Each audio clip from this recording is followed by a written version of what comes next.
Essa PEC, nós poderíamos dizer que é uma PEC de salvação nacional. O Supremo vai e põe na pauta o julgamento antes da votação da PEC. Puro ativismo político. Precisa acabar no Brasil. Disolver temporalmente el Congreso de la República e instaurar un gobierno de emergencia excepcional. Eu estou querendo dar um golpe. O otário que fala isso, eu acho que ele não enxerga que eu já sou presidente, vou dar um golpe em mim mesmo. Lula deve anunciar nesta sexta-feira, oficialmente, o nome dos primeiros ministros que vão integrar o seu governo. Dependendo do horário que você está ouvindo esse podcast, ele já anunciou. Fernando Haddad deve chefiar a pasta da Fazenda, José Múcio Monteiro a Defesa e Flávio Dino a Justiça. Enquanto isso, o Congresso Nacional atravessa dias de tensão por causa de dois assuntos, PEC da transição e o orçamento secreto. O primeiro já começou a ser resolvido com a aprovação da proposta no Senado, em 2 votações e com maioria absoluta. O valor total da PEC ficou em 145 bilhões de reais no período de 2 anos, além de abrir uma margem de quase 23 bilhões para recompor o orçamento deste ano. Agora, o texto segue para a Câmara dos Deputados, onde tramitará na próxima semana. E é aí que mora o problema. Além de ser muito mais gente para convencer sobre a aprovação dessa PEC, os parlamentares estão de olho em outro assunto, o orçamento secreto. O julgamento, que pode definir o destino das emendas do relator, será retomado na semana que vem. O plenário do Supremo começou nesta quarta-feira a análise das ações que contestam esses pagamentos, mas os ministros ainda não se manifestaram. Existe uma pressão do Congresso para que Lula e o Supremo mantenham essa prática para o ano que vem. O PL, partido de Jair Bolsonaro, entrou com um pedido junto ao Tribunal Superior Eleitoral para cassar a candidatura de Sérgio Moro como senador eleito do Paraná.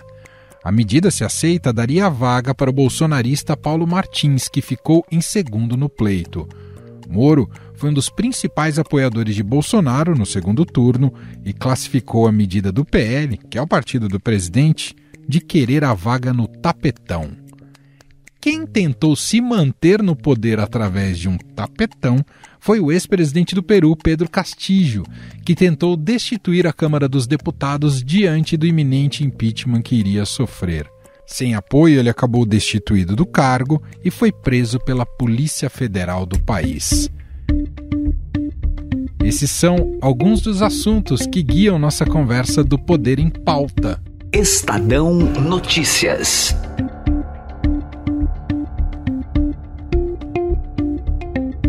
Conectando os nossos repórteres, e hoje vou começar por São Paulo, normalmente começo por Brasília, eu vou começar por São Paulo porque o Pedro Venceslau hoje veio até o estúdio, onde gravamos sempre o nosso semanal Poder em Pauta. Olá Pedro, tudo bem? Seja bem-vindo! Olá Manuel, olá Frazão, saudações a todos. E diretamente de Brasília, de onde ele não sai, o Centro Cultural Banco do Brasil, sede do governo de transição do presidente eleito Lula, está ele, Felipe Frazão. Olá Frazão, tudo bem? Olá, Emanuel. Olá, Pedro. É um prazer voltar a conversar com vocês e com os nossos ouvintes. Bom, nosso primeiro tema hoje aqui do Poder em Pauta diz respeito ao governo de transição, ou melhor, diz respeito ao futuro governo Lula, que começa em 2023, em janeiro de 2023. E já teremos nessa sexta-feira, você que está acompanhando o podcast nessa sexta-feira, se você está acompanhando antes das 10h15 da manhã, ainda não tem a confirmação oficial. Está previsto para que esse anúncio seja feito nessas sextas 10h15 da manhã. De qualquer modo, os nomes um pouco já estão dados. Eu me refiro aos primeiros ministros que serão confirmados oficialmente do governo Lula, do governo do presidente eleito Lula. Ele deve divulgar então esses nomes entre 10 e 11 horas da manhã. A Gleisi Hoffmann, que é a presidente nacional do PT, confirmou isso nesta quinta-feira. E provavelmente os nomes que serão ditos e confirmados nesta sexta-feira são os de Fernando Haddad, no Ministério da Fazenda, Flávio Dino, na Justiça, José Múcio, na Defesa, Rui Costa, na Casa Civil e Alexandre Padilha numa pasta de articulação política. Então quero uma primeira avaliação de vocês, Pedro e Frazão, sobre esses primeiros nomes que devem ser anunciados nesta sexta. Começando por você, Frazão, que está aí diretamente com os membros do governo de transição. Olha, Emanuel, são os nomes que estão bastante consolidados, que o Lula já vem confidenciando aos seus mais próximos aliados, o pessoal da cozinha do Lula, aqueles que frequentam não só aqui o gabinete de transição, mas também não saem do quarto da suíte do hotel em que o Lula está hospedado aqui em Brasília, que frequentam a casa do Lula em São Paulo, da Lula e da Janja, essa turma que já vem conversando com a gente, claro que de forma muito reservada, mais privada, nos últimos dias, já vem cravando esses nomes, dizendo, olha, Lula já fez esses convites, já procurou essas pessoas, já confirmou, está bastante consolidado. Até na semana anterior o Lula falou isso, né, que ele tinha 80% do ministério dele, que deve ter mais ou menos 33 pastas, 33 ministros, ele já tinha 80% deles na cabeça montados. E já sabia o que eram esses nomes. O Haddad na Fazenda, inclusive o Haddad está já participando de reuniões com Paulo Guedes, que seria o espelho dele, né, o ministro da mesma área que do governo que está se encerrando, do governo Bolsonaro, o José Múcio na defesa, ele também já tinha indicado que queria o Rui Costa na Casa Civil, e aí tem o Alexandre Padilha, que já foi articulador político do Lula, que pode pintar de novo nessa função no Palácio do Planalto. Ainda há quem acha, porque o Lula disse na reunião que ele teve com o Diretório Nacional do PT, ele falou em 4 a 5 ministros anunciados de forma antecipada para acabar com o que ele acha que é muita especulação, muita balão de ensaio também, alguns nomes sendo jogados por pressão de grupos de interesse, e que ele queria antecipar isso, porque antes o Lula tinha previsto, né, ele chegou a dizer que não ia anunciar ninguém antes da diplomação dele na segunda-feira que vem. A depender do momento que nosso fiel ouvinte do Poder em Pauta, que muito nos prestigia, estiver nos ouvindo nesta sexta-feira ou até no fim de semana, já saberemos quem são os ministros que, de fato, o Lula vai ter anunciado aqui numa coletiva de imprensa que está marcada para 10 horas dessa sexta-feira. 10 horas, num horário que costuma atrasar um pouquinho e pode, inclusive, atropelar o jogo da Seleção Brasileira de Futebol, né? Mas esses são os nomes que estão colocados. É possível ainda, eu conversei com um assessor do Lula agora há pouco, Pedro e Emanuel, ele falava, olha, na margem de erro de 4 a 5 ministros anunciados, pode ir, na verdade, de 3 a 6, dependendo dos institutos de pesquisa, né, que se usa, a margem de erro é mais elástica. E aí tem outros nomes, né? Chegou-se a falar, é possível, um dos nomes que também deve estar nessa lista inicial, um dos que tem falado já como ministro, né, com status de ministro, já é tratado como ministro aqui nos corredores do CCBB e que vai certamente constar, é o Flávio Dino, no Ministério da Justiça e Segurança Pública. É um nome fortíssimo, inclusive atua muito politicamente, é um dos que dá mais entrevistas, é um dos que fala com mais propriedade, falando inclusive de políticas que serão colocadas em prática pelo próximo governo. Isso diferencia muito, né, quando a gente está vendo que alguém que está cotado, que está tentando construir uma escolha ou uma presença ministerial para alguém que já está atuando como ministro, tomando decisões, como é o caso do Flávio Dino. E além deles, quem pode pintar também, poderíamos colocar ainda nessa primeira leva, mas que são nomes muito consolidados também no entorno do Lula, mas que ainda não tinham sido confirmados aqui nos bastidores, pelo menos para essa indicação da sexta-feira. É o ministro Mauro Vieira, no Itamaraty. Há uma indicação de que ele é um nome ungido na igreja do Celso Amorim, que é o ex-chanceler mais longevo da história do Brasil, o ex-chanceler que foi avaliado, inclusive internacionalmente, como o melhor chanceler da história, que para muitos tem críticas pela uma certa partidarização da política externa brasileira, mas quem está dando as cartas é o nome mais forte, é quem aconselha mais o Lula e o mais experiente. Amorim advoga por Mauro Vieira, que foi chanceler de Dilma Rousseff.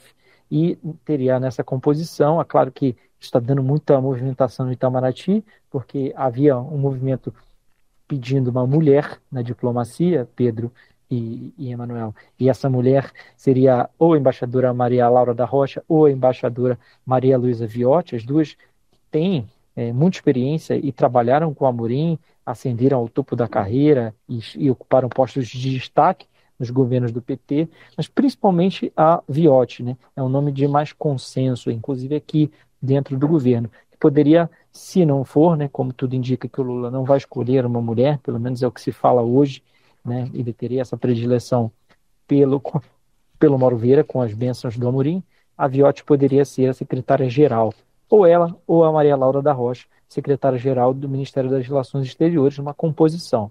E há ainda uma ala que advoga principalmente da política, que tem também alguma simpatia, tem alguns diplomatas que pensam que isso seria interessante, advogariam pelo nome do Jacques Wagner. Mas o Jacques Wagner também tem um papel muito relevante na construção política do governo no Congresso, e ele é senador. O Lula também tem dito que prefere não retirar os nomes de peso do Senado nesse momento. Mas esse caso do Itamaraty está praticamente definido pelo Mauro Vieira, um diplomata de carreira como o PT sempre fez, jamais indicou alguém de fora da carreira diplomática. Pode vir também já nessa sexta-feira, ou ficar para um segundo momento, se houver ainda alguma composição a ser feita. Além também da Marina Silva, que tem estado aqui em Brasília, tem estado aqui na transição nos últimos dias, inclusive enquanto a gente está gravando, ela acabou de passar aqui por perto de mim.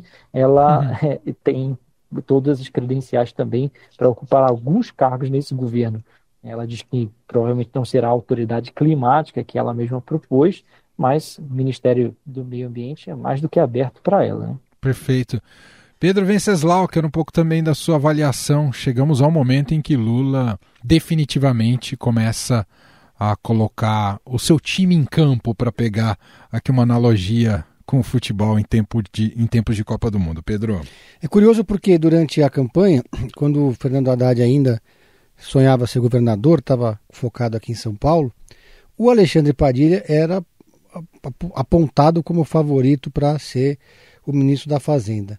Quem perguntava sobre a formação dele, né, médico especialista em doenças infecciosas, os petistas lembravam que o Palocci também era médico e reforçavam que, ao contrário do Bolsonaro, o Lula não terá um posto Ipiranga na Fazenda, ele vai dar a palavra final.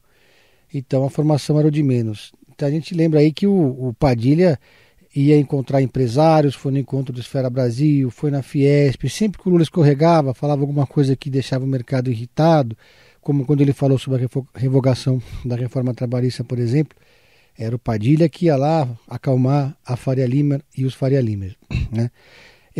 Pois bem, aí o Haddad perde a eleição em São Paulo e passa a ter a prerrogativa, de certa forma, e de um poder assim, né, de escolher para onde ia.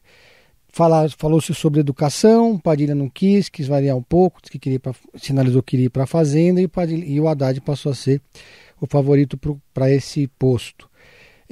Então o Padilha vai assumir a coordenação política, um ministério que ele já ocupou antes. Ele tem uma capacidade de articulação muito grande, ele é alguém que sabe acomodar os interesses, é da confiança do Lula, é um petista raiz. O Padilha, ele vem de uma militância do PT desde os anos 80, foi presidente do DCE, depois se formou médico, foi secretário do próprio Haddad, né, da Saúde, ministro da Saúde e também ministro das Relações Institucionais. Ele vai cuidar das relações do governo Lula com o Congresso e também com os movimentos sociais, porque o PT avalia hoje, faz uma das poucas autocríticas que o PT faz, é que durante os governos Dilma Rousseff, o PT se afastou dos movimentos sociais. A Dilma não tinha escuta, e os movimentos sociais, por sua vez, também se acomodaram. Foi esse caldo de cultura que fez as manifestações de 2013 se transformarem no movimento pelo impeachment da Dilma, sem que houvesse uma capacidade de reação dos movimentos sociais. Olhando para dentro, né, a gente vai ter a Casa Civil com um novo perfil de coordenar a casa. Aí a gente percebe que nessa construção desse núcleo duro são pessoas da extrema confiança do Lula, todos do mesmo campo, petistas, e também o Flávio Dino, que é do PSB, era antigamente do PCdoB, mas a gente não vê por enquanto nenhuma sinalização de quais serão os espaços que o Lula vai reservar para os partidos do Centrão. E não dá para ele deixar, como a gente até comentou no fim de tarde recentemente, o Ministério da Pesca para o PSD, por exemplo, ou para a União Brasil. E então já cria-se uma certa tensão em Brasília, nos partidos políticos, para saber o que vai sobrar para eles. O PT está ocupando espaço. A Gleisi Hoffmann disse numa entrevista que o PT vai apresentar ao presidente Lula uma pleiade de nomes para ocupar pastas como reforma agrária, como desenvolvimento social, entre outras, né? Ministério do Trabalho. E, quer dizer, o PT está com muita fome. O PT tem muita gente esperando para ocupar esses cargos. Só que o Lula tem que acomodar também outros aliados do mesmo campo. Expectativa grande de que a Simone Tebet assuma o Ministério do Desenvolvimento Social com a bênção do MDB. Havia uma discussão se ela seria um nome da cota pessoal ou se o MDB incluiria na lista deles. O presidente do MDB, Baleia Rossi, deixou claro que sim, o MDB vai contar vai chancelar o nome da Simone Tebet. E no Ministério da Defesa, o José Múcio, que antecedeu o Padilha nas relações institucionais antes de ir para o TCU, vai ser antecipado também porque o Lula precisa abrir esse diálogo com os militares, porque já tem também uma crescente tensão entre os militares com esse processo que se antevê aí de desmilitarização do governo federal. E faz tempo que, desses últimos 4 anos, muitos generais ocupando cargos, e agora vão voltar a ter um ministro civil na defesa. O governo Lula vai então ganhando um rosto, né? Mas também mostrando que o Lula mantém aquele estilo centralizador. Ele vai dar a última palavra na política, vai dar a última palavra na economia e vai, enfim, orientando para todas as áreas, diferente do Bolsonaro, que era um presidente que não tinha conhecimento específico de nenhuma área, terceirizava tudo para todos os ministros e ficava se dedicando apenas desde o primeiro dia à sua reeleição. O Lula já disse que não vai disputar a reeleição, a gente não dá para acreditar em palavra de político tão cedo, mas aparentemente ele está agora muito focado em botar a casa em ordem com todos os ministros em torno dele, sem terceirizar tarefas. Bom, ainda que seja um nome talvez mais antecipado, né, em relação a essa composição ministerial, me refiro aqui ao Fernando Haddad, que vai assumir o Ministério da Fazenda, ainda que saibamos que a gente tenha sabido antecipadamente que seria ele, é sem dúvida nenhuma a pasta que recebe maior carga de pressão logo de início, né? Não só logo de início, na transição, isso se estende a partir do dia 1º de janeiro de 2023, onde vai se cobrar resultados mais rápidos e é onde o país se ancora, né, para ter as suas expectativas garantidas em relação ao resultado de PIB e uma série de outras questões que a gente tem visto nesse final de governo, né, de final de governo Bolsonaro, com muitos problemas em diversas pastas. Isso é uma observação, né? Fez uma celeuma em torno de nomes como Pércio Arida, que foi chamado para transição, etc. No final das contas, vai ser o Haddad, quer dizer, não teve aquela abertura, aquele clima de concertação não chegou na área econômica, né? Mas o Frazão pode até nos corrigir, mas isso está previsto por planejamento, não é, Frazão? Na verdade, assim, foram vários balões de ensaio, né, Emanuel e Pedro? Quem que vai botar na Fazenda? Vai ser um economista mais alinhado ao PT, aos governos passados do Lula e da Dilma, que era o maior temor, ainda quando viram o Guido Mantega, o ex-ministro Guido Mantega na transição, ele acabou tendo que renunciar e sair de perto, né, para tirar um fantasma aqui do CCBD. Vocês lembram do Henrique Meirelles, que era praticamente tratado como ministro da Fazenda também. falava abertamente sobre o que o governo podia fazer, queria fazer, o que causou muita estranheza, né? Porque às vezes o cara, quando está tão cotado para ser ministro, ele fica quieto para não se queimar, falando alguma coisa que o Lula não goste, né? Sem combinar com ele, e acabou que foi ficando cada vez mais claro que o Haddad iria ser o escolhido pelo Lula, e escolhido pelo Lula, e ainda falta, agora sim, essa composição do planejamento, né? Que aí já se tentou colocar o Arida, que é um economista mais ligado à social-democracia, aos tucanos, no planejamento. Tentaram acomodá-lo ali para fazer uma dobradinha, isso também não avançou, o planejamento ainda está indefinido. É um ministério que pode entrar na composição, no rateio de cargos que o Pedro falava para a esplanada de coalizão, porque eu queria dar um detalhe sobre isso, né, uma análise sobre isso.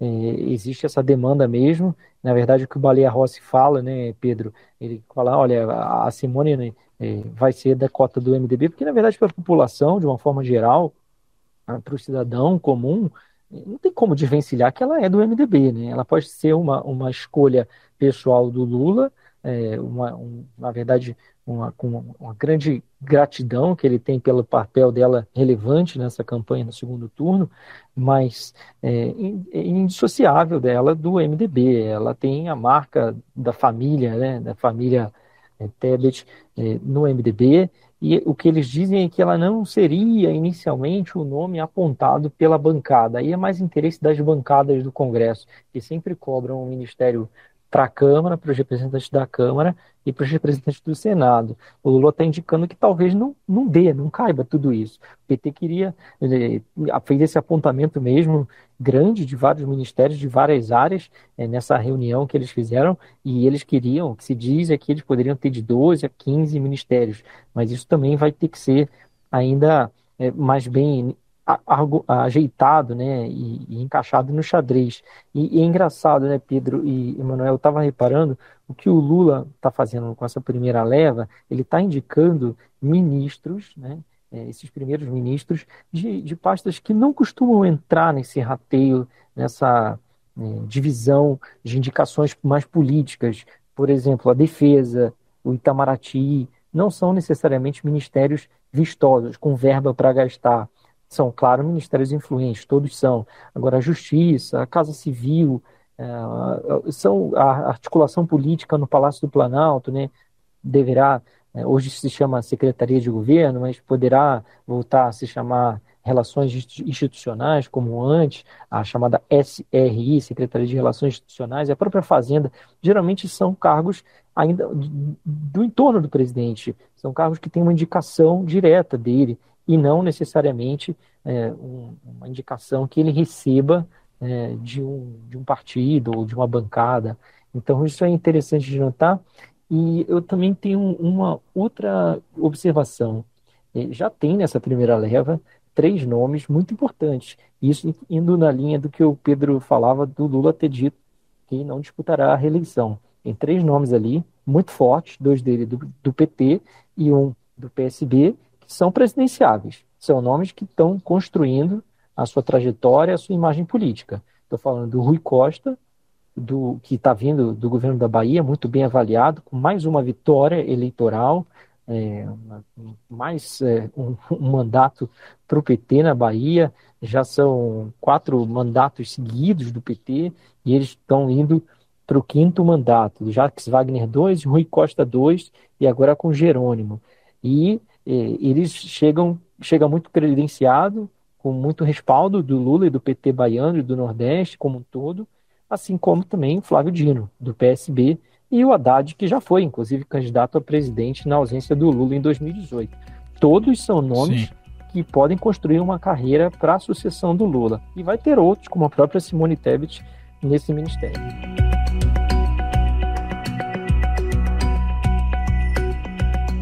Bom, então fica esse anúncio para amanhã de manhã. Quando eu digo amanhã, a gente está gravando na quinta, para essa sexta-feira. Você está nos ouvindo nessa sexta-feira, e teremos a confirmação desses primeiros nomes, como o Frazão colocou aqui para a gente. Na segunda-feira tem a diplomação do Lula, né, quando a Justiça Eleitoral o reconhece como o próximo presidente do país. É um momento solene e simbólico bastante importante. Quero pular para falarmos agora, mudando aqui de assunto no nosso Poder em Pauta. Estou com Pedro Venceslau aqui em São Paulo, Felipe Frazão em Brasília, para a gente tratar um pouco dessa força política do Lula que já se revela no Congresso Nacional, ou ao menos tendo como um primeiro espelho, uma primeira referência, como foi a votação da PEC da transição, que passou nessa semana no Senado Federal, agora vai para a Câmara, e o Lula conseguiu ali, né, a PEC precisava de 49 votos favoráveis. Quando eu digo Lula, né, o governo petista que vem trabalhando nessa articulação, 64 votos a 16 no primeiro turno e 64 a 13 no segundo turno. Há uma vitória política, a gente não sabe ainda como é que o jogo vai ser jogado na Câmara, mas a vitória política se mostrou robusta num primeiro ato, digamos assim, de montagem de coalizão e de articulação do governo eleito do Lula, não é, Pedro? Primeiro uma observação, né, que chamou muita atenção o fato dos bolsonaristas, do Flávio Bolsonaro, eles votarem contra, né, depois de todo o discurso e toda a narrativa que eles criaram na campanha eleitoral. Aliás, toda a bancada do Rio de Janeiro votou contra. Isso foi uma coisa que deixou muita gente perplexa. Segundo que... Toda do PL, né? Isso. Romário, Carlos Portinho e o Flávio, né? Exatamente. Uma orientação política. Mesmo com a promessa do Ciro Nogueira, né? Que dizia que apoiariam, pelo Bolsonaro ter apoiado, ter proposto também o pagamento, pelo menos para o primeiro ano do governo. Ficou estranho isso aí. Só uma parte. Né? Não, exatamente. Então, chamou atenção isso. Outro fato que chama atenção é que quando houve o primeiro turno, os senadores eleitos, os bolsonaristas cantando vitória, o Bolsonaro dando entrevistas falando daquela grande maioria que ele construiu ali no Senado, vários bolsonaristas raiz, dos mais radicalizados aos moderados, chegando ao Senado, e de repente, quando acaba a eleição, o Lula consegue essa vitória no Senado que mostra que essa formação política, essa vitória política do Bolsonaro foi uma vitória de pirro que deveria já ter sido relativizada naquele momento, porque muita gente subestimou o pragmatismo do mundo político naquele momento. Então, apesar de nós termos hoje um Senado mais conservador, aparentemente pelo desenho dele, mais radicalizado e mais à direita, o Lula conseguiu essa vitória, mostrando que a governabilidade é possível apesar do cenário adverso. Outro fator que contribuiu para isso também foi a ausência de governo, o apagão político, né? Além do apagão administrativo, temos praticamente um abandono de cargo pelo presidente. O Bolsonaro trabalhou poucas horas desde que perdeu a eleição, não tem dado expediente, não tem conversado com ninguém. Há quem diga que ele está deprimido, está com eripsela na perna, etc. e tal, mas não tem feito gesto. Então, na ausência, não existe vácuo, não existe espaço vazio na política. Então, os senadores que estão lá, que vão permanecer, e os que têm o direito a voto, também já estão olhando para o futuro.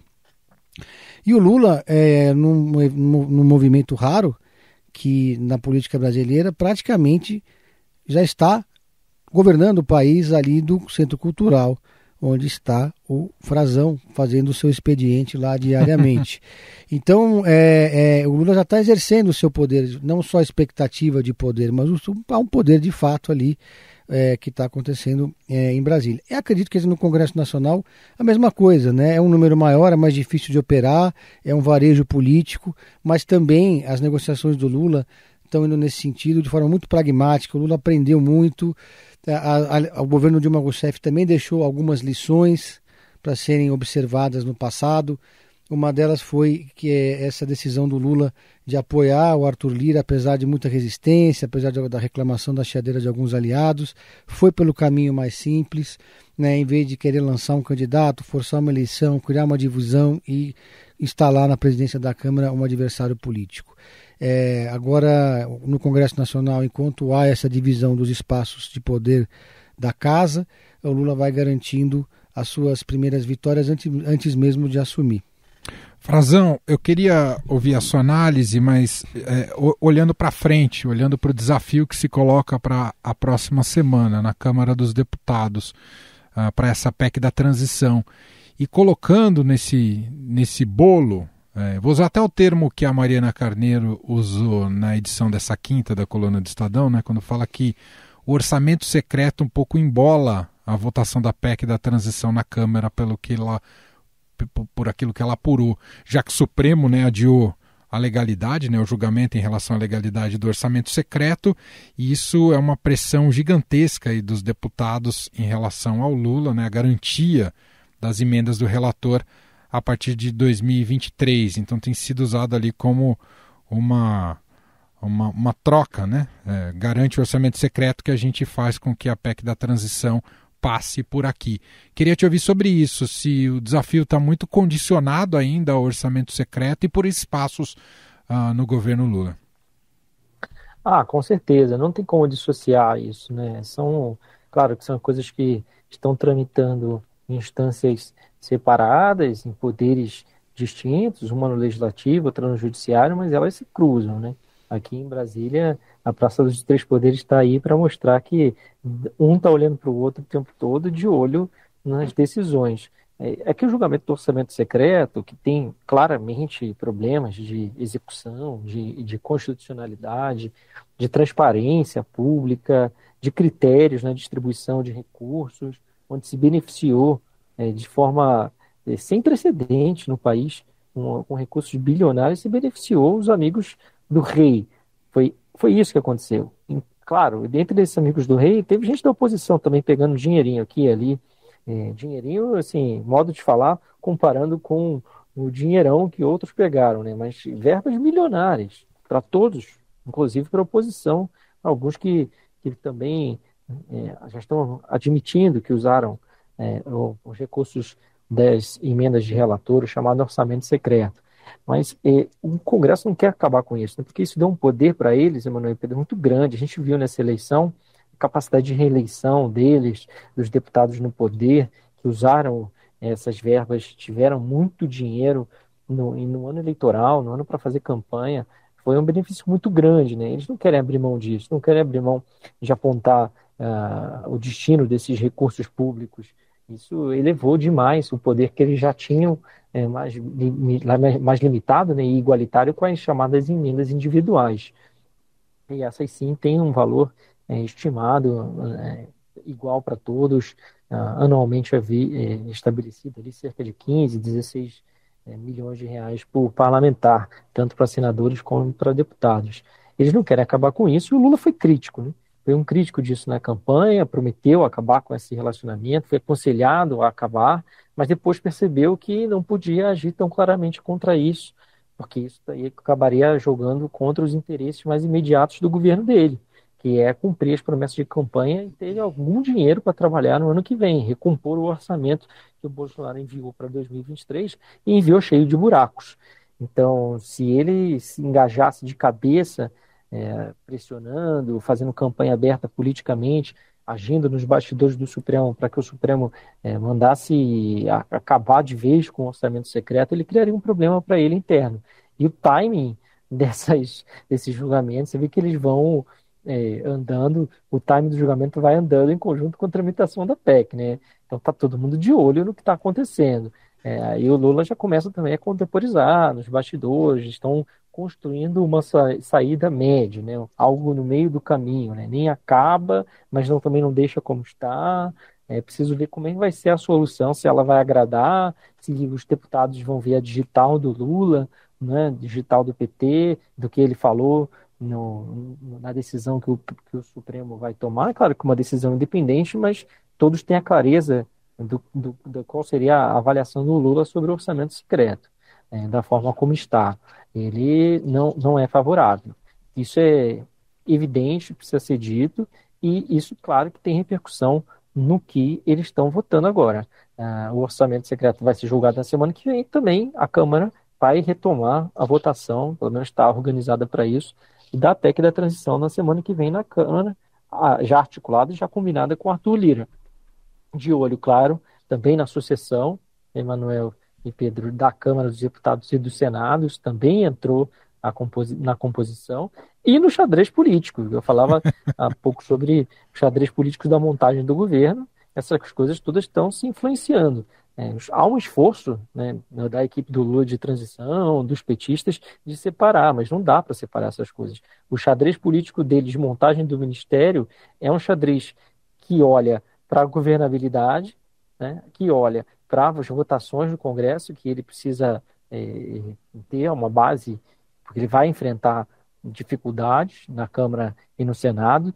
Ele vai, claro que ele sabe fazer política, o Lula tem uma maestria nisso, sabe conquistar, compor maioria, é experiente, não é nenhum novato, mas vai enfrentar um cenário mais adverso. O Arthur Lira não é ideologicamente alguém alinhado a ele. E no Senado vai ter lá a herança bolsonarista, os bolsonaristas que mudam um pouquinho de figura para o atual Senado. O atual Senado que está fazendo a votação, que votou a PEC essa semana, é um pouquinho mais simpático. O do ano que vem pode ser um pouquinho, a cara pode estar um pouquinho mais amarrada. Verdade. Para o Lula. Então, isso vai mudar. Então, esse xadrez dele, da montagem do ministério, que ele vai começar a anunciar nessa sexta e pode dar sequência após a diplomação na segunda-feira que vem, ela passa por isso também, pela composição do governo, pela construção de base política, de governabilidade imediata e também pela projeção do pós-Lula, né? Estamos pensando em 2026, projeção de quem seriam, né, os possíveis candidatos à sucessão do Lula, com o apoio do governo Lula, claro, se ele cumprir essa promessa que ele disse de não disputar a reeleição. Bom, vamos acompanhar então essa batalha, né? Vamos ver se o Lula consegue repetir uma vitória robusta, caso a PEC da transição de fato seja votada na semana que vem. Ver o tamanho dessa vitória, que é muito importante para entender como é que se deu. E vão, Emanuel, tentar, como no Senado a oposição que o Pedro comentava lá do Flávio Bolsonaro, o PL do Rio, né, que é um grande reduto do bolsonarismo também, como eles tentaram reduzir o valor do teto, né, que foi ampliado para 145 milhões, eles queriam reduzir para 100 no Senado e reduzir de 2 anos, que já era metade do que o PT queria, para 2, né? Caiu de 4 para 2, e eles vão querer reduzir de 4 para 1 ano também, que era a promessa original do Bolsonaro. Se já houve esse movimento no Senado, vai ter na Câmara também. Eles vão tentar alterar o texto, é o papel da oposição. Claro, tentar desidratar, sem dúvida nenhuma. Quero puxar outro assunto que marcou muito a semana, aquilo que acompanhamos das notícias políticas do Peru, né, que vive em convulsão política já há alguns anos, né? São 6 presidentes nos últimos 6 anos, né? E agora foi a vez de Pedro Castillo, que tentou um golpe no Peru, chegou a anunciar que iria dissolver o Congresso Nacional, instituir um governo de emergência excepcional, convocaria novas eleições e mudaria a Constituição do país. Ele fez isso um pouco antes do Congresso aprovar o impeachment do presidente. O parlamento foi rápido, votou o impeachment dele por incapacidade moral e depois ele foi preso, né? E assim a vice assumiu a presidência do Peru. O Castillo, ele assumiu o poder em julho do ano passado e derrotou então, né, a candidata da extrema-direita Keiko Fujimori, que é filha do ex-ditador, alguém que também já cumpriu esse mesmo papel. O Alberto Fujimori é uma tradição, infelizmente, ali no Peru. Pedro, como é que a gente olha para esse líder de esquerda golpista do Peru? Primeiro, a gente tem que olhar para o Peru para entender um pouco o que aconteceu lá. Tem uma constituição peculiar, né? Foram 11 presidentes em 3 décadas, porque existe no Peru, na Constituição do Peru, no artigo 134, a previsão de que o presidente pode dissolver o Congresso e chamar novas eleições em 4 meses. Então os presidentes costumam usar essa prerrogativa quando a coisa começa a ficar complicada. Esse presidente, o Castillo, ele nomeou 80 ministros em 1 ano e meio. Quer dizer, é uma coisa fora de qualquer espectro, né? E então o Peru está repetindo a sua sina, né? O seu destino de ser um país com uma democracia complicada. Quando ele venceu a eleição, a esquerda comemorou muito porque ele derrotou a extrema-direita, que era Keiko Fujimori. E, de fato, ele é de um partido marxista, em tese, que é o Peru Libre. Agora, ele não é necessariamente um político de esquerda, né? Na verdade, ele é um outsider da política peruana, desses que surgem com o discurso da nova política.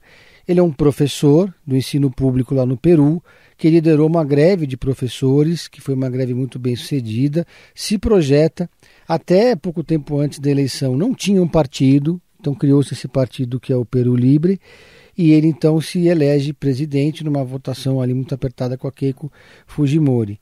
E o curioso é que, claro, quando esse processo é deflagrado no Peru, a direita brasileira corre para as redes sociais para dizer, tá vendo, olha aí, o presidente do Peru que tinha confirmado a presença na posse do Lula, que aliás é praxe você convidar os presidentes de todos os países, olha o que está acontecendo, o Brasil vai virar o Peru, e muita gente também... Mais louca a direita que tem sido, né, usada de uma narrativa golpista, falar o perigo de uma esquerda golpista, né? Exatamente. Não, e a esquerda também querendo dizer, não, e olha, o que pode acontecer com o Bolsonaro também é um paralelo meio complicado.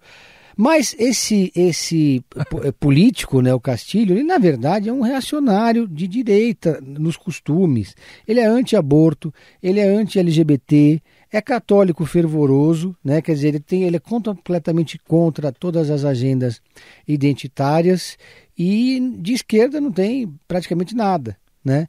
Só que nesse fla-flu que virou a política latino-americana e mundial também, com a extrema-direita e a extrema-esquerda, e todo mundo já se coloca de algum lado do espectro e passa a colocar esse carimbo.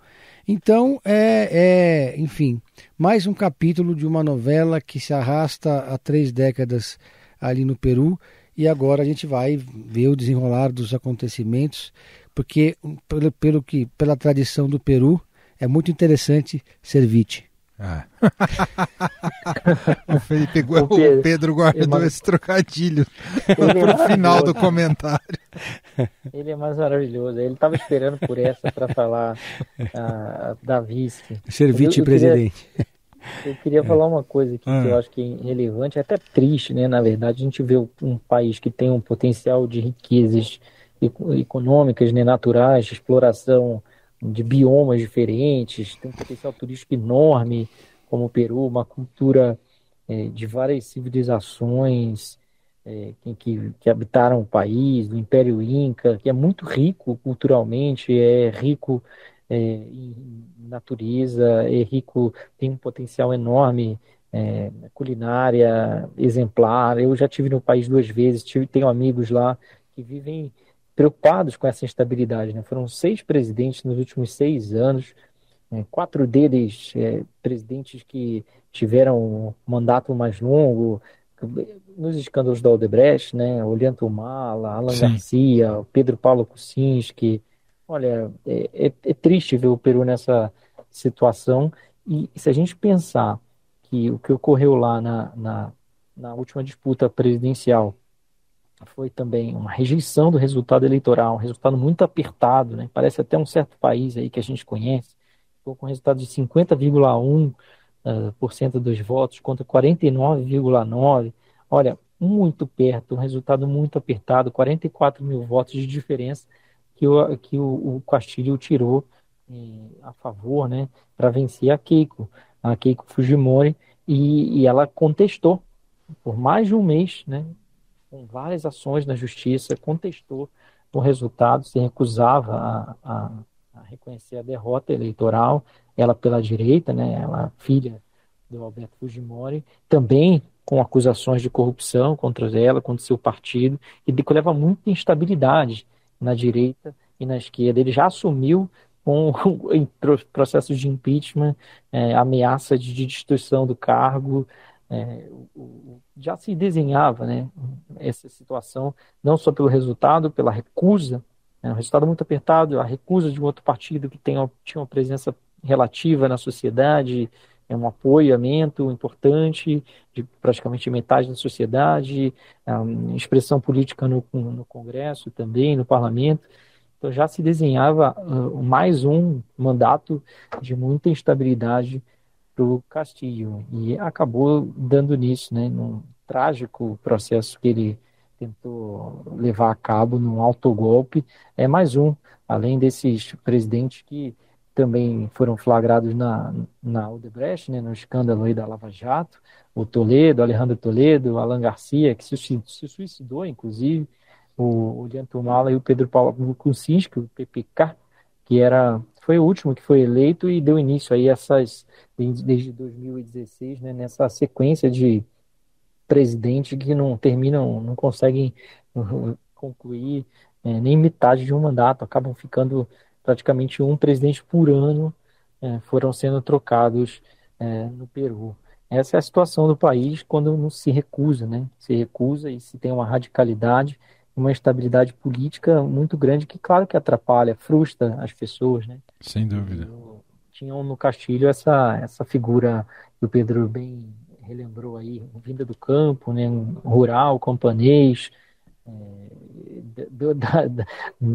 dos Andes peruanos, mas que também representava, por outro lado, uma arapuca, né? Porque ele sim tinha ali seu conservadorismo, não era lá um cara completamente de esquerda. Isso foi sendo demonstrado, né? Inclusive ele se reuniu com o Bolsonaro, né? Foi um dos que o Bolsonaro mandou o Mourão para a posse dele, depois ele se reuniu com o Bolsonaro, eles estiveram juntos aqui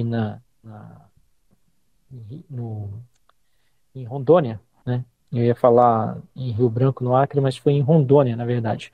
Foi em Porto Velho, no Palácio do Governo, tiveram um encontro, ele veio ao Brasil e havia uma disposição de trabalho conjunto deles, o que é positivo, né? Mas que mostrou, inclusive, agora a composição do Lula e do Bolsonaro a essa situação, ela foi mais ou menos na mesma linha, os dois reconhecendo, o Lula lamentando um pouco mais, né?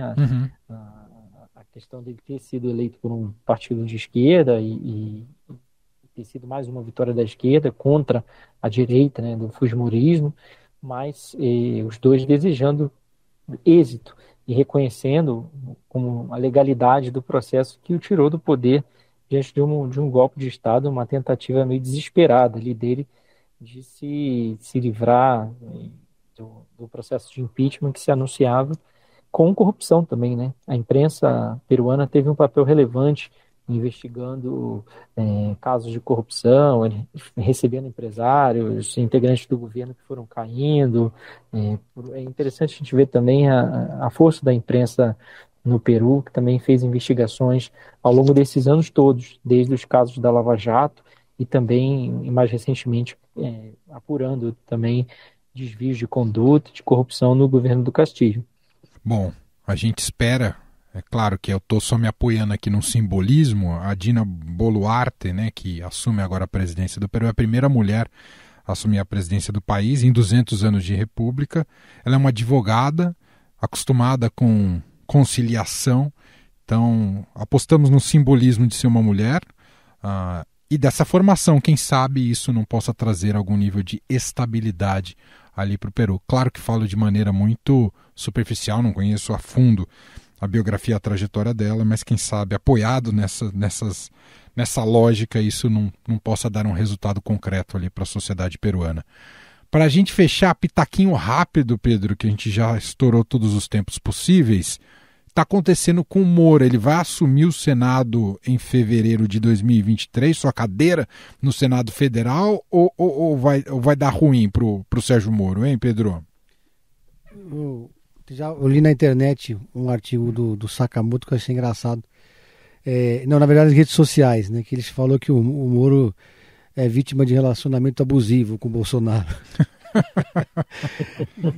Porque o Bolsonaro foi lá, atacou o Moro, depois o Moro mesmo assim foi lá, fez campanha com o Bolsonaro, defendendo o Bolsonaro, conseguiu se eleger senador. Posou do lado dele em debate. Fez toda aquela mise-en-scène e aí se elegeu prometendo ser o líder da oposição, defendendo ali o legado do Bolsonaro, e agora o partido do Bolsonaro, o grande Valdemar da Costa Neto, o icônico dirigente do PL, tomou essa decisão de tentar, na marra, roubar o mandato do Sérgio Moro para o candidato do PL no Paraná, sem nenhuma resistência do partido, né? O que mostra, por um lado, que os bolsonaristas e o Bolsonaro não tem nenhuma força na prática dentro do partido, quem manda é o Valdemar, né? E também, por outro lado, que não existe nenhuma empatia ou lealdade por parte dos bolsonaristas ao Sérgio Moro, depois desse relacionamento de traições mútuas que vem acontecendo desde o governo até a campanha eleitoral. Um traiu o outro traiu um, e agora vem... E o Moro, inclusive, se reuniu com o Bolsonaro, depois que esse episódio surgiu, para conversar ali, fazer uma DR. Não adiantou muito, o PL está irredutível. E aí vamos ver, né, qual vai ser a decisão da justiça. Pro Lula seria interessante, porque o Moro tem, apesar de não ter experiência legislativa nenhuma, a chance dele é ser um grande opositor, né? É um símbolo, né, que estaria ali, claro, todo dia martelando, tentando entrar em alguma comissão e etc. Vamos ver qual vai ser o desenrolar disso. Muito bem, Moro reagiu hoje, né? Fez duras críticas aí a essa ação. Vamos aguardar aí como é que a justiça vai analisar esse caso. A base da denúncia teriam sido problemas nas contas apresentadas pelo Moro ali na sua campanha eleitoral. Gente, vou fechar por aqui, sempre tem muito assunto, fica assunto faltando que não deu tempo da gente tratar e analisar aqui no programa, mas o bom é que semana que vem nós temos mais um encontro. E eu espero que seja um encontro em que possamos fazer o bolão da final da Copa com o Brasil, de preferência. E espero não ter que apostar na zebra para ganhar de você no bolão, porque seria apostar contra o Brasil, né? Vamos ver se até lá vou estar na liderança ainda. Frazão, meu caro, um abraço e até semana que vem. Um abraço para vocês, boa sorte aí para a seleção brasileira, que tudo dê certo.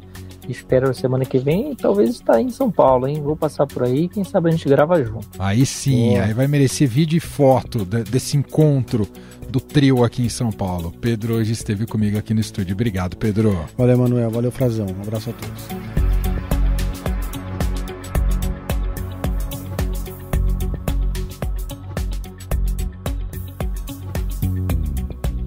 E este foi o Estadão Notícias de hoje, sexta-feira, dia 9 de dezembro de 2022.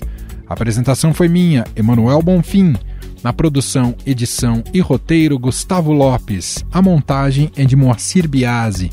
Escreva pra gente no e-mail podcast@estadão.com. Um abraço para você, um ótimo fim de semana e até mais. Estadão Notícias.